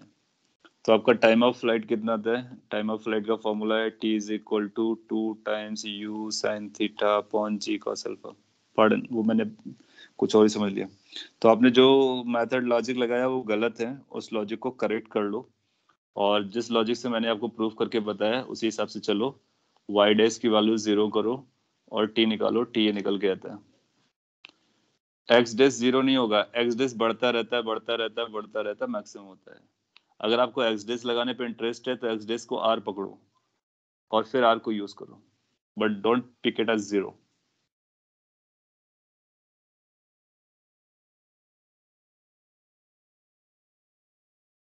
हाँ, मैं पीडीएफ आपको शेयर कर दूंगा रेडियस ऑफ कर्वेचर का।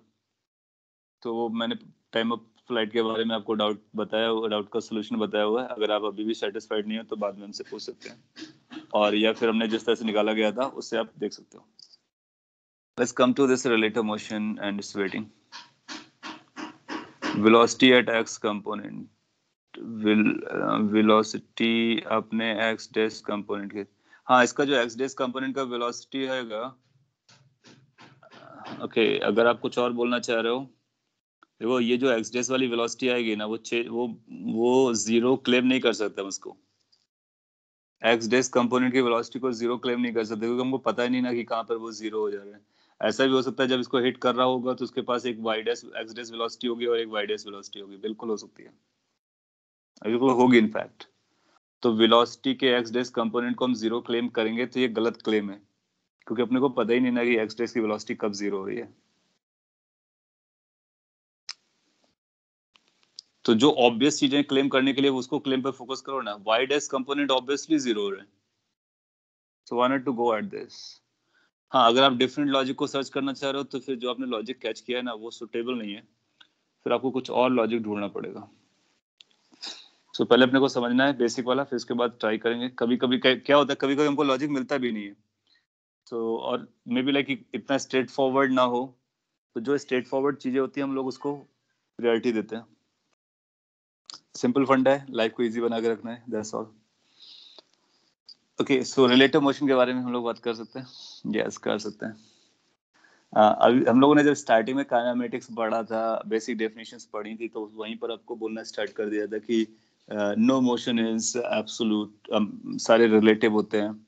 आप में से किसी ने डाउट भी पूछा था ग्रुप पे कि क्या चल रहा है, कि रिलेटिव कौन होता है और एब्सोल्यूट कौन होता है। तो सभी मोशंस आर रिलेटिव मोशन। तो हम लोग ये स्टेटमेंट दे सकते हैं, all motions are relative motion.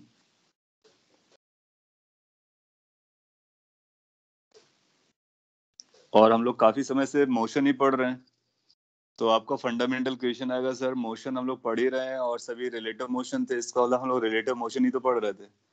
So why the need for a specific heading? जब हम लोग रिलेटिव मोशन ही पढ़ रहे थे, then why we are doing this thing as separately? और ये जो आपको क्वेश्चन आएगा ये लॉजिकल क्वेश्चन है, तो हमारा आंसर ये रहेगा कि ठीक है, हम लोग रिलेटिव मोशन ही पढ़ रहे थे और आगे भी रिलेटिव मोशन ही पढ़ेंगे, क्योंकि सारे मोशन रिलेटिव होते हैं। बट अभी तक हम लोगों ने कुछ मोशंस, कुछ सिंपल मोशंस को ही पढ़ पाए हैं। कुछ और मोशंस हमारे पास हैं जिनको हम रिलेटिवली ऑब्जर्व करना चाहते हैं, और शायद जितना हम लोगों ने अभी तक पढ़ा है उस लॉजिक से अगर हम लोग यूज करेंगे या उसके थ्रू जाएंगे तो अपने को ज्यादा टाइम लगेगा, कंफ्यूजिंग रहेगा, और उस चीज को सिंप्लीफाई कैसे कर सकते हैं उन चीजों पर फोकस अब करने वाले हैं। तो अभी तक जो पढ़ा था वो भी रिलेटिव मोशन था और उनको हम लोगों ने सॉल्व कर लिया, बट आगे चल के कुछ और चैलेंजिंग प्रॉब्लम्स आएंगी। उनको डील करने के लिए हमको और क्लियरली समझना है कि अगर हम किसी और प्लेटफॉर्म में जाएंगे तो हमको कैसा दिखेगा। कुछ केसेस में हम लोग ऑब्जर्व कर पाते हैं, कुछ केसेस में हम ऑब्जर्व नहीं कर पाएंगे, फील भी नहीं कर पाएंगे, फिर भी हमको आंसर चाहिए। जैसे कि मैं आपको एग्जांपल बताता हूँ, आप समझेंगे। लेट्स से कि हम लोगों ने एक दिन अभी बात किया था, कपल ऑफ क्लासेस में पहले पीछे चल रहा था कि एक ये प्लेन है और इस प्लेन में एक बंदा था, उस बंदे ने एक बैग को ड्रॉप किया था। और एक दूसरा बंदा था जो यहाँ पर इसको ऑब्जर्व कर रहा था। लेट्स से बी है और ये ए, ये प्लेन जा रहा था। मैं उसी एग्जाम्पल को वापस लेके आता हूँ। और हम लोगों ने मैंने आपसे कुछ क्वेश्चन किए थे कि इस बैग का जो पाथ होगा वो बताइए क्या होगा। तो आपने बोला था कि ए को लगेगा कि ये नीचे गया, लेकिन बी को लगेगा कि ऐसा गया। अब आप अपने कॉमन सेंस से अगर सोचो ना, तो आपको विजुलाइज करना आसान कौन सा है? आपको विजुलाइज करना आसान ये है कि ये प्रोजेक्टाइल पे जाएगा। क्यों? क्योंकि जनरली आप ऐसा देखते रहते हो कि कोई ऑब्जेक्ट ऊपर से उड़ रही थी और उसने अगर कुछ ड्रॉप किया तो आगे जा रहा होता है। मोर ओवर, आपको ये भी पता है कि इसके पास वेलोसिटी कितनी आएगी, इधर आएगी। तो अगर ये v से जा रहा है तो ये v से भी जाता है, पता है आपको। तो इसलिए कि projectile from a height, and we have just understood कि projectile from a height goes like this. तो आपको ये जो प्रोजेक्टाइल वाला पाथ है ना, ये बहुत आसानी से समझ में आएगा, फील भी आएगा और आप इसको रिलेट कर सकते हो। आप में से कुछ लोगों को हो सकता है कि ये प्रॉब्लम हो गई हो कि इस बंदे ए के अकॉर्डिंग ये नीचे जाता है, स्ट्रेट लाइन में जाता है, कैसे नजर आएगा। हो सकता है आप में से कुछ को विजुअलाइजेशन में आ गया हो। सिंस ये बहुत सिंपल एग्जांपल है, तो हो सकता है कि आपको विजुअलाइजेशन में आ गया हो कि ए के रिस्पेक्ट में स्ट्रेट लाइन पे जाएगा। लेकिन कई बार ऐसी कॉम्प्लिकेटेड सिचुएशन हो सकती है जिन सिचुएशन में हम कभी रहे ना हो, या फिर जो हाइपोथेटिकल सिचुएशंस हो। उस हाइपोथेटिकल सिचुएशन में एक बंदा कैसे फील कर रहा है, दूसरा बंदे को क्या दिख रहा है, तो उन आंसर्स को देने के लिए हो सकता है हमारी फीलिंग, हमारी इंट्यूशंस, हमारा जो कॉमन सेंस है वो कम पड़ जाए। तो जब हमारी फीलिंग, इंट्यूशंस, कॉमन सेंस कम पड़ जाता है तो हमारे पास मैथमेटिकल टूल्स आते हैं, आइडियाज आते हैं, कॉन्सेप्ट्स होते हैं। उनके बेसिस पर हम वही आंसर देते हैं कि जो उस प्लेटफॉर्म से दिख रहा होता है। तो जब हम उस प्लेटफॉर्म से कई सिचुएशन को नहीं देख पाएंगे तो हम रिलेटिव मोशन के कॉन्सेप्ट को लर्न करेंगे, और फिर अननोन कंडीशन में भी हम आंसर बता पाएंगे। तो एक छोटा सा एग्जांपल हमको बता रहा होता है कि ए के ऑब्जर्वेशन में और बी के ऑब्जर्वेशन में बहुत बड़ा डिफरेंस है। बी ग्राउंड से ऑब्जर्व कर रहा है, तो जनरली हम बहुत सारी चीजों को, ऑलमोस्ट सभी चीजों को ग्राउंड से ऑब्जर्व करते हैं। तो ग्राउंड से ऑब्जर्व करना हमारे लिए बहुत आसान होता है, और उसी से हमारी फीलिंग्स, इंट्यूशंस जुड़ जाती हैं। लेकिन अगर हम किसी और कंडीशन पर होंगे तो हमको कैसा दिखेगा? तो हमको फीलिंग्स और इंट्यूशन से ऊपर उठना है, कॉन्सेप्ट्स को पकड़ना है और उस कॉन्सेप्ट्स के अकॉर्डिंग अपने को आंसर देना है। जैसे कि मैं इसी एग्जांपल को और क्लियर कर देता हूँ। आपने देखा था कि बी के अकॉर्डिंग ये ऐसा जा रहा था। क्यों जा रहा था? क्योंकि ये जो फिगर आपने इतनी बनाई है, ये वाली पोर्शन, ये जो आपने वेलोसिटीज को बॉल को दिया या बैग को दिया ना, ये ग्राउंड के रिस्पेक्ट में दिया था। और ग्राउंड के रिस्पेक्ट में ये ऐसा चलेगा, इसलिए हमारा पाथ इस तरह का प्रोजेक्टाइल बनेगा।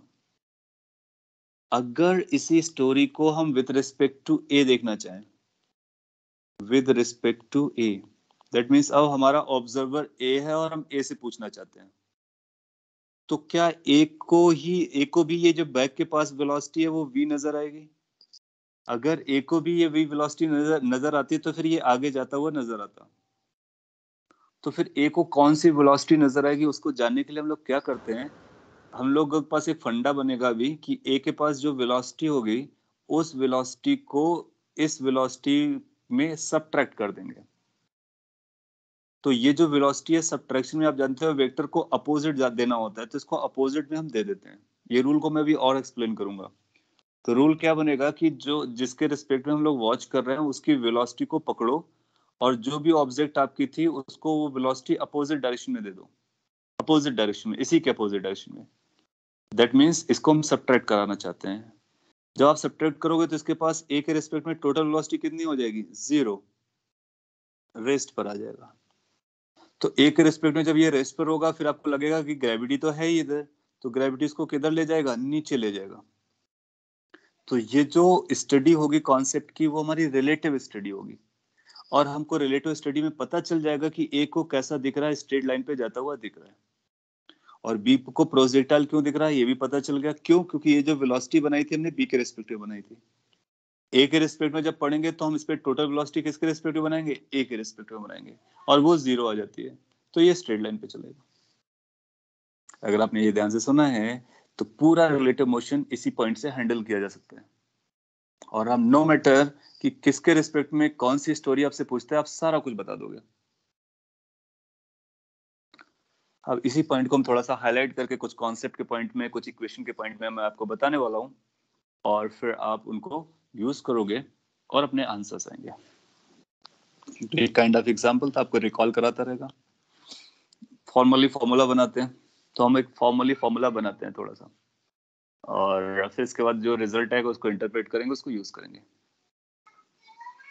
हाँ, आपने पूछा कि क्या हम लोग शिफ्टिंग फ्रेम की बात कर रहे हैं? यस। तो हम लोग फ्रेम ऑफ रेफरेंस बदल रहे होंगे। यहाँ पर पहले फ्रेम ऑफ रेफरेंस ग्राउंड था, अब फ्रेम ऑफ रेफरेंस प्लेन हो गया है। हमारा कभी फ्रेम ऑफ रेफरेंस ग्राउंड होगा, कभी प्लेन होगा, कभी लिफ्ट होगी, कभी केबिन के अंदर होंगे, मे बी लाइक कभी एरोप्लेन में होंगे, कभी रॉकेट के इनसाइड में होंगे, कहीं भी हो सकते हैं। और वहां से कैसा दिखता है वो हम बता सकते हैं। आपने लिखा है example throwing a ball in moving train. Yes, that's the simplest example. और हम सिंपलेस्ट से लेकर के complicate, the most complicated question का आंसर दे देंगे अगर अपने को ये आइडियाज क्लियरली समझ में आ जाते हैं तो। और आपने लिखा है we will be same, so we will perceive going straight down, so sir so object will follow free fall kinematic equations और projectile kinematic equations.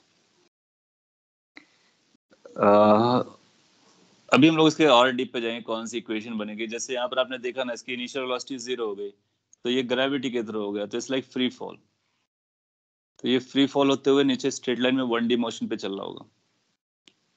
Free fall क्यों हुआ? क्योंकि इनिशियल वेलोसिटी 0 थी। किसने कहा 0 थी? ए ने कहा कि 0 थी, इसलिए 0 है। लेकिन ए के जो आर्गुमेंट्स होंगे वो बी को सूट नहीं करेंगे। बी क्या बोलेगा कि नहीं, इसकी वेलोसिटी 0 नहीं थी, इसकी वेलोसिटी फॉरवर्ड डायरेक्शन में थी। तो दोनों में क्लैश ना हो, तो इसलिए अपने को दोनों फ्रेम के बारे में समझना होता है कि बी ने जो देखा वो भी सही है, ए ने जो देखा वो भी सही है। डिफरेंस क्यों है? क्योंकि ए अलग प्लेटफॉर्म पर है, फ्रेम ऑफ रेफरेंस पर है, बी एक अलग फ्रेम ऑफ रेफरेंस पर है। और इसको हम लोग और आगे बढ़ाएंगे, तो इसके पहले कॉन्सेप्ट पे इंटरव्यू मारते हैं कि कॉन्सेप्ट पे कैसा होता है। तो फ्रेम ऑफ रेफरेंस अब हमारे पास दो होंगे। तो हमारे पास दो ऑब्जर्वर हैं, एक के बारे में हमको पता होगा, दूसरे के बारे में दूसरा कैसा देख रहा होगा ये हमको बताना होगा। सो इसको डीप पे डिग करते हैं। सो लेट्स से कि हमारे पास एक कोऑर्डिनेट सिस्टम है। ये कोऑर्डिनेट सिस्टम का मतलब ऑब्जर्वर, उस ऑब्जर्वर को क्या दिखता है, तो वो उसके उसकी वैल्यूज के, उसके पैरामीटर्स को हम लोग एक्स वाई से समझने वाले हैं। और लेट्स कॉल कि ये कोऑर्डिनेट सिस्टम एस है और इसका ओरिजिन ओ है, तो ये एस फॉर ऑब्जर्वर है। जनरली हम लोग एस लेटर यूज कर लेते हैं, आप कोई और भी लेटर यूज कर सकते हो, चॉइस आपकी है। इसके बाद हमारे पास एक और फ्रेम ऑफ रेफरेंस है, दैट मीन्स एक दूसरा ऑब्जर्वर है, उसका अपना फ्रेम ऑफ रेफरेंस हो सकता है और वो अपने कोऑर्डिनेट सिस्टम को फॉलो करेगा। उसका कोऑर्डिनेट सिस्टम कहाँ पर है तो वो आप डिसाइड कर सकते हो, या कहीं भी हो सकता है। तो मैं अलग से बना रहा हूँ। तो एक दूसरा कोऑर्डिनेट सिस्टम हमारे पास ये है। इस वाले कोऑर्डिनेट सिस्टम को हम एक्स डेस और वाई डेस के नाम से बुला रहे हैं, और इस फ्रेम ऑफ रेफरेंस को हम एस डेस के नाम से बुलाएंगे। और ये ओरिजिन ओ डैश होगा, तो ये डैश फ्रेम ऑफ रेफरेंस है और ये नॉर्मल वाला है। तो बेसिकली हमारे पास दो फ्रेम ऑफ रेफरेंस है। सो यहाँ पर मैं लिख देता हूँ, एक एस है फ्रेम ऑफ रेफरेंस और एक S dash frame of reference है। So let there are two frames. कई बार हम लोग सिंपली फ्रेम्स लिख देते हैं या फिर फ्रेम ऑफ रेफरेंसेस लिखते हैं, फ्रेम्स ऑफ रेफरेंस। तो अपने पास दो फ्रेम ऑफ रेफरेंस हैं। कौन कौन से? एक एस है और दूसरा एस डेस है। बेसिकली हम ये कहना चाह रहे हैं, यहाँ पर एक बंदा है जो ऑब्जर्व करता है चीजों को, और एक दूसरा बंदा यहाँ पर है जो ऑब्जर्व करता है। जहां पर वो है वो उसके लिए ओरिजिन है, और वहीं से वो अपने मेजरमेंट करता है। ऐसा हो सकता है कि पहला भी फ्रेम मूव कर रहा हो, दूसरा भी फ्रेम मूव कर रहा हो, दोनों मूव कर रहे हो, या फिर कोई एक मूव कर रहा हो, एक रेस्ट पर हो। क्योंकि रेस्ट तो और मोशन एब्सोल्यूट तो होता नहीं है, तो किसी न किसी रिस्पेक्ट में वो मूव कर रहा होगा। लेट्स कंसीडर अपने पास एक पार्टिकल है, ये पार्टिकल है, ये बॉडी है, इसको स्टडी करना है। तो पार्टिकल के पास वेलोसिटी हो सकती है और इनके बीच, इनके पास भी अपनी वेलोसिटीज हो सकती है, सब मूव कर सकते हैं। अगर सभी मूव कर रहे हैं तो फिर अगर हमको एक का ऑब्जर्वेशन पता है तो दूसरे का ऑब्जर्वेशन क्या आएगा, ये हमको जानने का इंटरेस्ट है।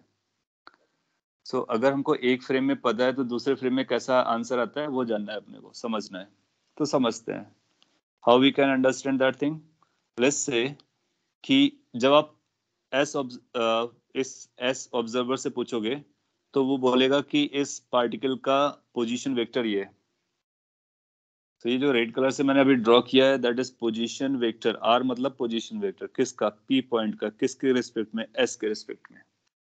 तो हम नोटेशन में कुछ इस तरह के सिंबल्स को यूज करेंगे। आर यूज किया दैट मीन्स पोजीशन वेक्टर है। पहला लेटर जो है वो किसका है? पी पॉइंट का है, जैसे कार हुआ, ट्रेन हुआ, प्लेन हुआ और व्हाट्सएवर। देन आफ्टर कॉमा लगा करके दूसरा लेटर लिखेंगे। दूसरा लेटर कई बार कॉमा नहीं भी लगाते तो चलता है।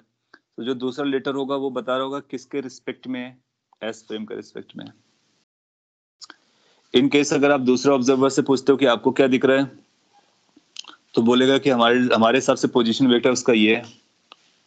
So this will be the position vector of the same point with respect to new observer or different observer, that is as it is.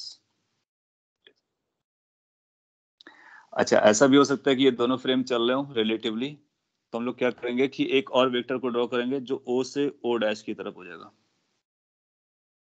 तो इसको क्या पढ़ेंगे? इसको पढ़ेंगे this is a position vector of what?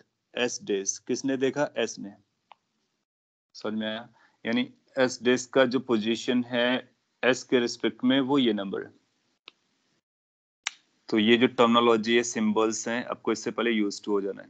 एक बार आप इससे use to हो जाएंगे तो हम रिलेट कर लेंगे कि इनके तीनों के पोजीशंस में क्या रिलेशन जा रहा है, फिर वेलोसिटीज में क्या रिलेशन जा रहा है, फिर एक्सेलरेशंस में क्या रिलेशन जा रहा है। और एक बार अपने को रिलेशन पता चल गया तो अगर अपने को ये पता चल रहा हो कि ये इनमें से कौन मूव कर रहा है और ये कैसा चल रहा है किसी एक के रिस्पेक्ट में, तो दूसरा क्या देखेगा वो हम बता सकते हैं। तो ये काइंड ऑफ जनरल स्टोरी बनने वाली है रिलेटिव मोशन के लिए।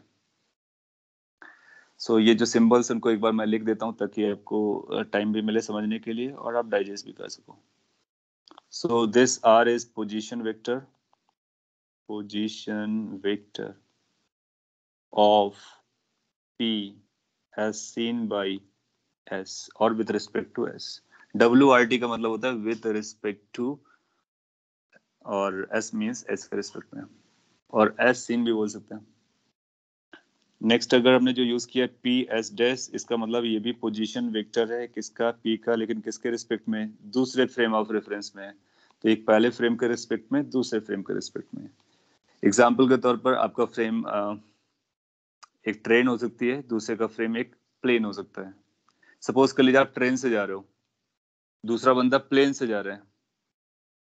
अब आप ट्रेन के अंदर से प्लेन वाले को देखते हो और एक ग्राउंड से प्लेन वाले को देखता है और एक प्लेन में बैठा हुआ प्लेन के अंदर देखता है। तीनों के ऑब्जर्वेशंस अलग अलग आ जाएंगे।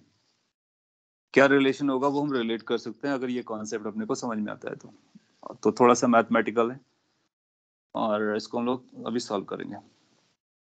एक और पोजीशन वेक्टर है किसका? एस डैश का। किसने देखा? एस ने। Position vector of S dash with respect to S.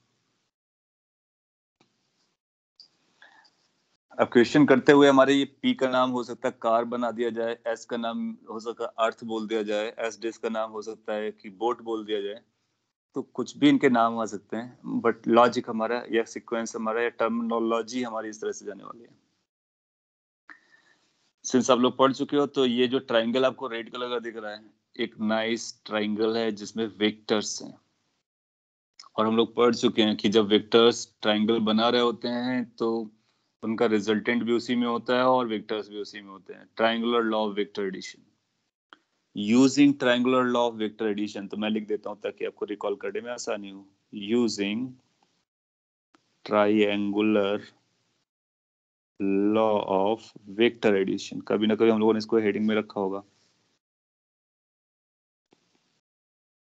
What we can we claim something like this कि देखो साइक्लिक ऑर्डर पे चलना है, ये इधर गया, इसके बाद ये इधर गया और ये इधर आया। इसका मतलब इन दोनों का सम इसके बराबर रहा होगा।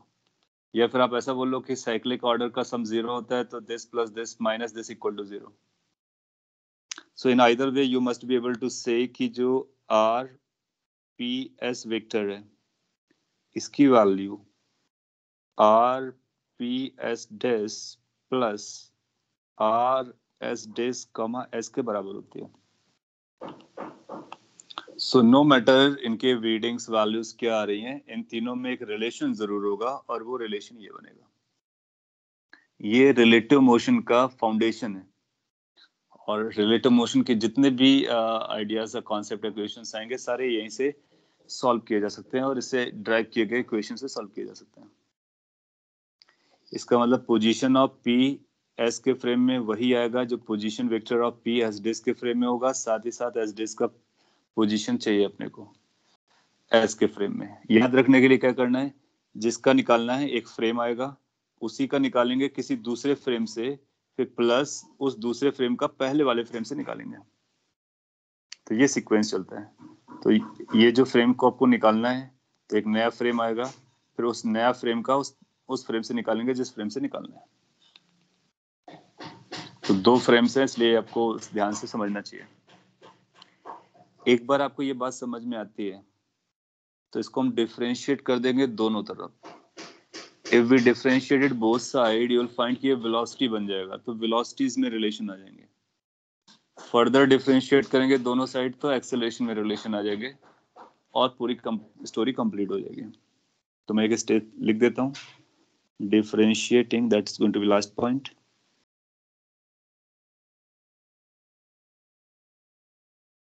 बोथ साइड्स, और किसके रिस्पेक्ट में डिफरेंशिएट कर रहे हैं, टाइम के रिस्पेक्ट में। तो जब हम लोग टाइम के रिस्पेक्ट में डिफरेंशिएट करेंगे तो ये बनेगा d upon d t of r p with respect to s is equal to d upon d t of r of p with respect to s dash plus d upon d t of r with respect to s dash and with respect to x, r of s dash with respect to s। आप जानते हो rate of change of position क्या होता है? Rate of change of position तो velocity होती है, तो ये बन जाएगा velocity of p with respect to s। This is going to be velocity of p with respect to s dash plus velocity of s dash with respect to s। इसका मतलब है कि अगर अपने को वेलोसिटीज दो पता हो तो तीसरी वेलोसिटी यहाँ से निकाली जा सकती है। और मोस्ट ऑफ द क्वेश्चन जो काइनेमेटिक्स में रिलेटिव मोशन के होंगे वो इस इक्वेशन से समझ में आएंगे, इस इक्वेशन से सॉल्व होंगे। क्यों? क्योंकि जो मोशन होगी तो वो जनरली वो वेलोसिटी के बारे में बात करेगा और वेलोसिटीज एक किसी पार्टिकल की किसी के रेफरेंस में बताएगा, किसी दूसरे के रेफरेंस में बताएगा, फिर दूसरे के बारे में आपसे पूछ लेगा। इसका भी और इंटरप्रिटेशन करना बाकी है जो हम लोग नेक्स्ट क्लास में कैरी फॉरवर्ड करेंगे। अगर कोई आपसे पूछता है कि ये टर्म क्या बता रहे हैं तो हम बोलेंगे ये वेलोसिटी बता रहा है। किसकी वेलोसिटी बता रहा है? पी पार्टिकल की या ऑब्जेक्ट की। किसके अकॉर्डिंग बता रहा है? एस के अकॉर्डिंग बता रहे हैं। S may be on the ground, may be on the plane, may be on the train, may be on the water flowing. फिर बोलेगा कि ये दूसरा टर्म क्या बता रहा है? ये दूसरा टर्म भी इसी की वेलोसिटी के बारे में बता रहा है। किसने देखा? उसने देखा जो एस डैश फ्रेम पर था, तो दूसरे फ्रेम ऑफ रेफरेंस की वजह से। फिर अगर ये दोनों वैल्यूज अपने को पता होंगे तो हम ये बता सकते हैं कि इन दोनों फ्रेम में क्या चल रहा है। दैट मीन्स इसके रिस्पेक्ट में ये कैसा चल रहा है या फिर इसके रिस्पेक्ट में ये कैसा चल रहा है, बता सकते हैं। तो ये थोड़ा सा टाइम और पेशेंस आपसे मांगेगा और अगर आप टाइम और पेशेंस इसको देते हो तो आपको समझ जाएगा। इसमें काफी इंटरेस्टिंग क्वेश्चंस हैं। जैसे मैं आपको बताऊं, अपने प्रैक्टिकली कई बार फील किया है। कई बार आपने ऐसा ऑब्जर्व किया होगा कि आप अगर खड़े हो और रेन हो रही है, रेडी डेज हैं, बारिश हो रही है, आप खड़े हो, तो हो सकता है कि बारिश आपको वर्टिकली डाउन साइड आती नजर आए। फिर आप दौड़ना स्टार्ट करो या फिर आप स्कूटी में बैठो, कार में बैठो और चलना स्टार्ट करो। जब आप बाइक पे चला रहे होते हो तो आपको लगता है कि वाटर आपकी तरफ आ रहा है। आप जितना भी तेज होते हो उतना आपको और हॉरिजॉन्टल ऐसा लगता है फ्रंट डायरेक्शन से आ रही है, जबकि बारिश ऊपर से आ रही होती है।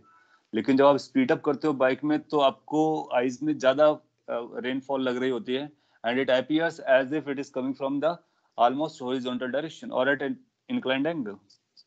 तो वो जो आपको नजर आता है ना, वो आपको बाइक पे या कार पे बैठने होने की वजह से आता है।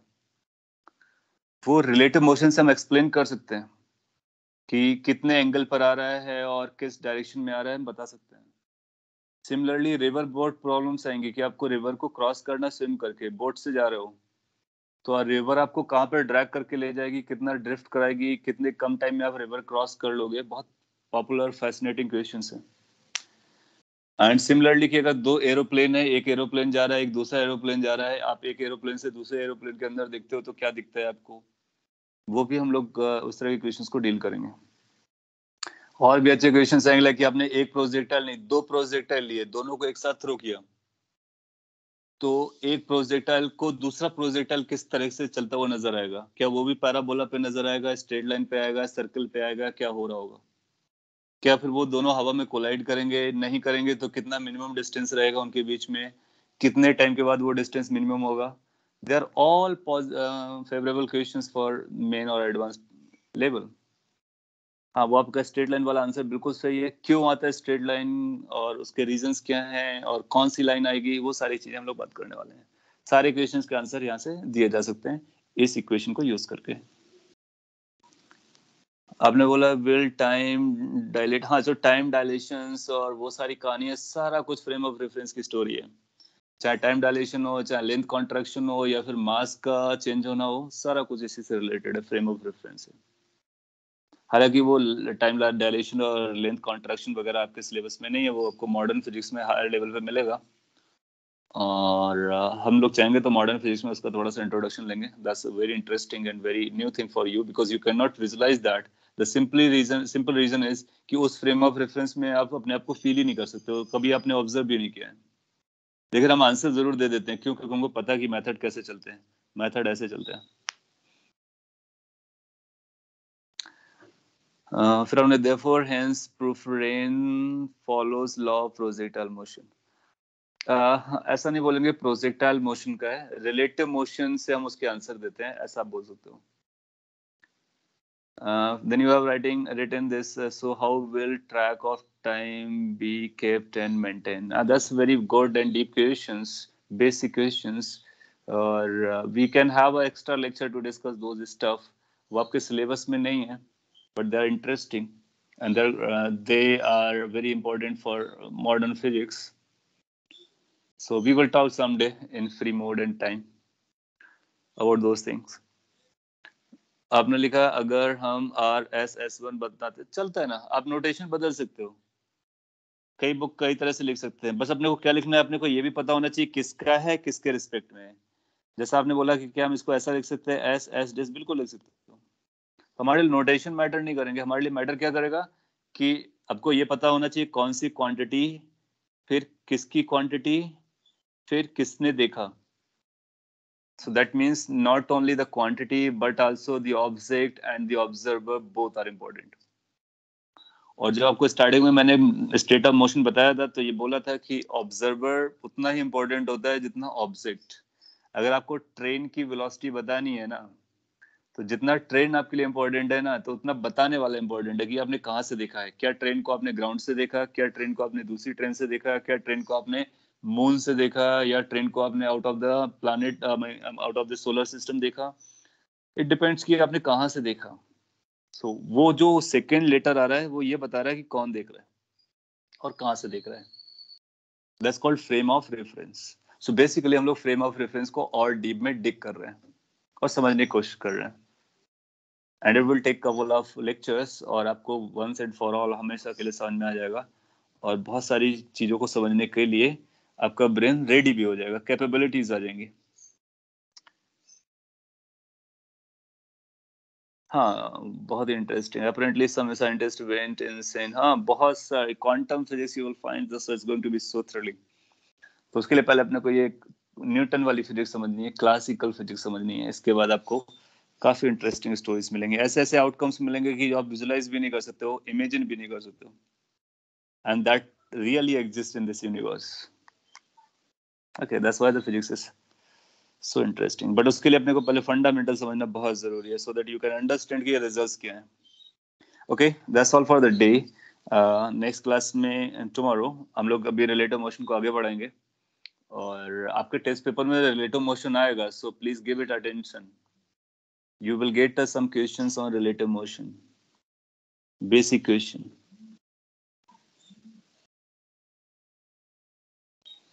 Okay, thank you then, have a great time, see you tomorrow।